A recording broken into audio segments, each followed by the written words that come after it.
If you ever try to make your digital footage look like real film, you probably know how frustrating it can be.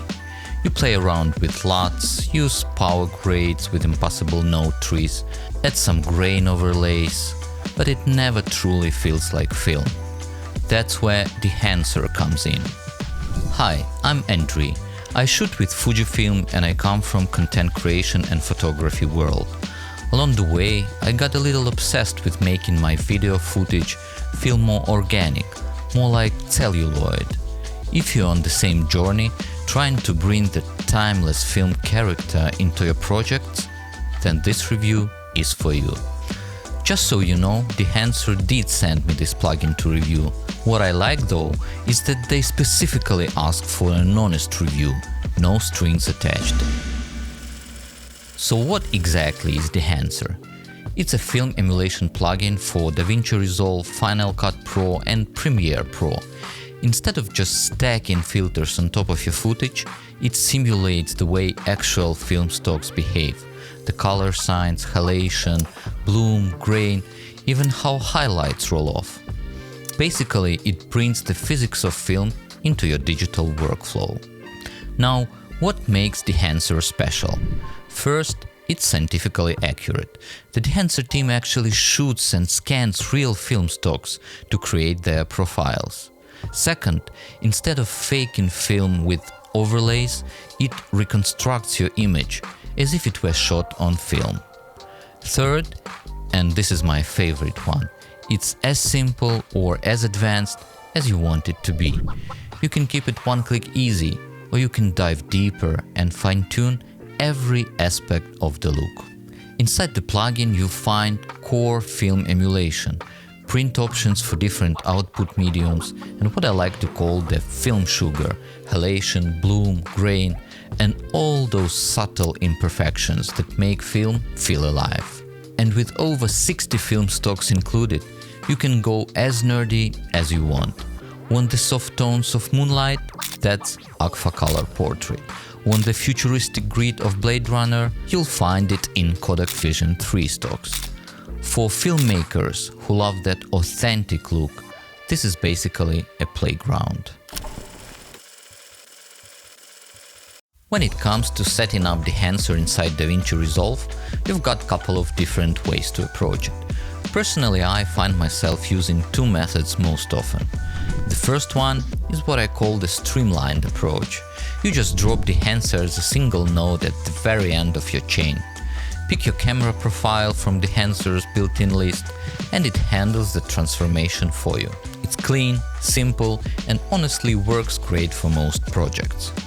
The second one is a bit more advanced and I like to think of it as the CST sandwich. Here how it works. You start with a color space transform from your camera to DaVinci Intermediate Wide Gamut. The reason for using Wide Gamut is that it gives you the broadest possible range of colors and dynamic range to work with. In professional terms, you are grading inside the largest color container, so nothing gets clipped or lost. Then you do all your grading, primaries, corrections, masks, power windows, whatever your project needs. After that, you drop in Dehancer set to DaVinci Intermediate Wide Gamut, and finally finish with another CST from DaVinci Intermediate back to Rec 709. This approach gives you more control over your color pipeline, especially if you are doing heavier or more complex grading. Both methods work beautifully, so it really comes down to the complexity of your project and how much control you want over your color workflow. And one principle that always applies: Dehancer should be the last stop in your correction chain. Now that we've set up the foundation, let's dive into the fun part, the actual tools inside Dehancer and how they shape your footage. First of all, let's talk about the input section. These controls, exposure compensation, temperature and tint are your technical preparation tools. They behave just like DaVinci's standard tools or your camera settings. Think of this as normalizing your image before it hits the film stock. This is different from the exposure control you'll find later in the print section, which behaves more like actual film exposure, affecting contrast and color response in a more artistic way. Usually, if my footage is exposed way too bright, I'll use the exposure compensation here first, and then tweak the print exposure if I need to. And don't worry if you find yourself constantly jumping between sliders. That's normal. Tools like film grain affect your contrast, vignette changes your exposure, and print settings like color density can completely shift your look, so you're always tweaking as you go. One important tool here is defringe. If you have chromatic aberrations from your lens, definitely enable this. Those color fringes will interfere with Dehancer's halation and bloom effects, creating unwanted halos. Better to clean them up first. I usually start with film stock selection, because that's really the heart of Dehancer.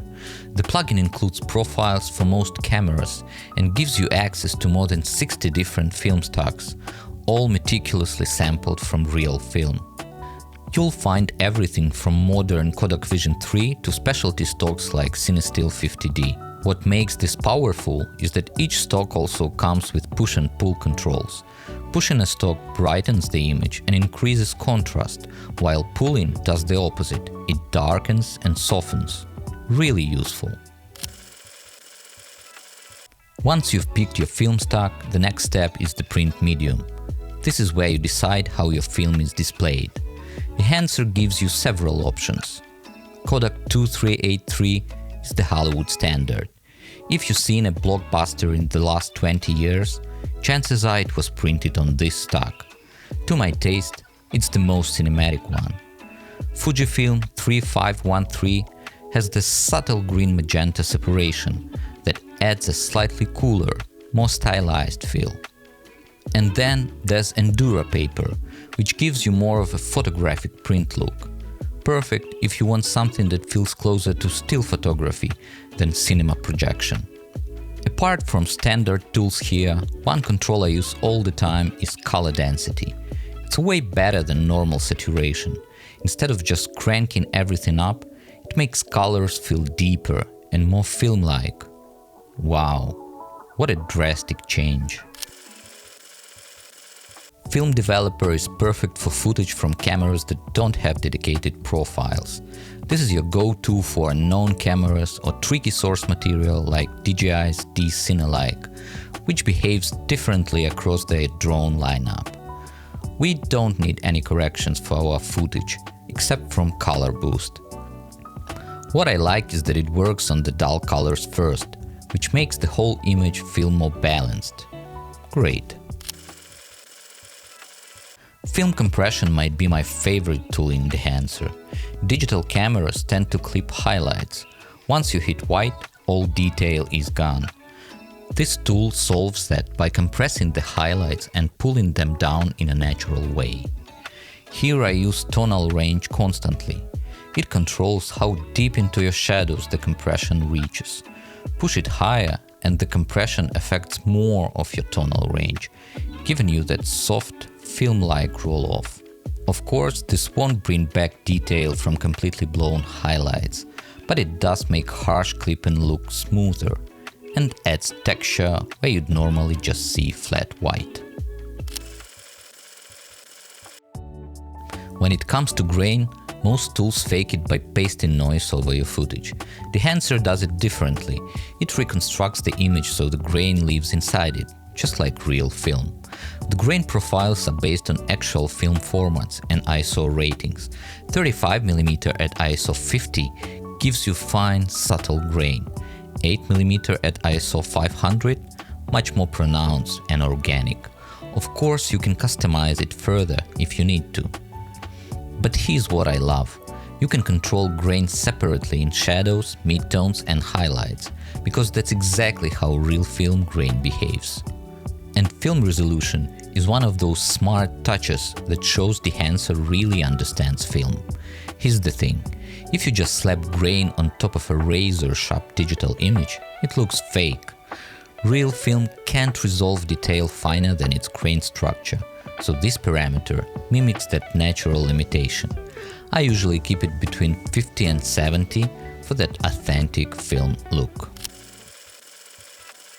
Halation and bloom work together because they are both part of the same physical process – light scattering in film emulsion layers. Halation is that red-orange glow around bright lights, happening when light bounces off the camera back and re-exposes the film. Bloom is the softer diffusion around highlights from the optical system. On my footage, bloom is much more pronounced than halation, because we don't have any really bright light sources here. Again, everything is customizable. And here's something important. If you have chromatic aberrations in your source, these effects will amplify them into unwanted halos. That's why it's crucial to address diffringe in the input section if you have it. Besides halation and bloom, you've got what I call the film sugar, the fun effects that add character. Let's go one by one here. Film damage gives you authentic dust, scratches and hair that appears randomly across the frames, just like real film artifacts. Gate weave simulates that subtle camera shake from film moving through the gate, perfect for adding movement. Film breath simulates subtle frame-to-frame variations in exposure and color, those tiny inconsistencies that make film feel alive. Overscan is brilliant for that vintage look. It shows film perforations and gate edges, making your footage look like actual film scans. You can choose different film formats from Super 8 to 65mm, each with accurate perforation patterns. The cool thing is you have full control, different gate shapes for various camera types, and you can scale it to show more or less of the film area.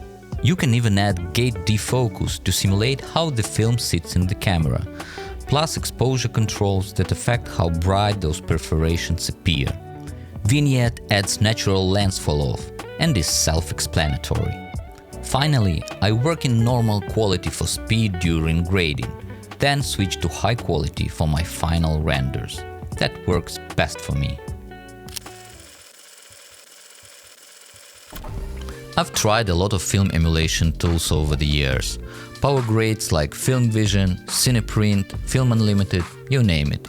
And honestly, Dehancer is the closest I've ever come to making digital footage actually feel like film. It's just that good. The two things that completely sold me are the film grain and the film compression. Grain in Dehancer doesn't look like an overlay or noise, and the highlight roll-off, absolutely beautiful. I simply couldn't achieve this level of realistic film-like results with any other tool I've tried. For me, that's where Dehancer really shines above the rest. And the best part, it works with everything. Whether you are shooting on an Alexa, a Fujifilm like me, or even an iPhone without a lock, it still delivers that authentic film character. Now, the price.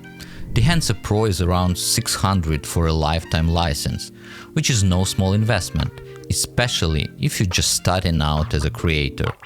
That's definitely the biggest consideration. But here's how I look at it.